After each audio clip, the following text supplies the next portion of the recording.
Rachel the poet, Rachel Blumstein, was a pioneer to the land of Israel at the turn of the 20th century. She loved working the land, working agriculture. She fell in love with the Kinneret, the Sea of Galilee, next to where she worked, with so much of the agriculture that she was involved in.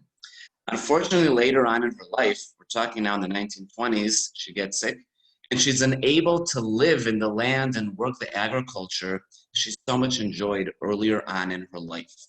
And she'll write a poem, one of the many poems that she's famous for, but she's going to write a poem that's called, and perhaps regarding her earlier life that she was living, and now she sees a little bit as a dream.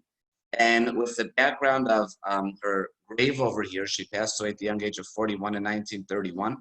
And she was buried next to the Kinneret, next to the Sea of Galilee that she loved so much, along with the new 20 shekel bill in Israel. We can see a picture of Rachel, the poet, on it.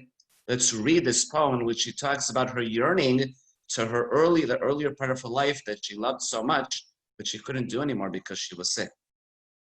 And perhaps none of these things ever happened, and perhaps never have I woken up with dawn to go to the garden, to plow it in the sweat of my face.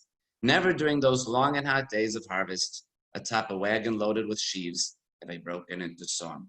Never have I cleansed myself in the quiet blueness and innocence of my Kinneret, the Sea of Galilee.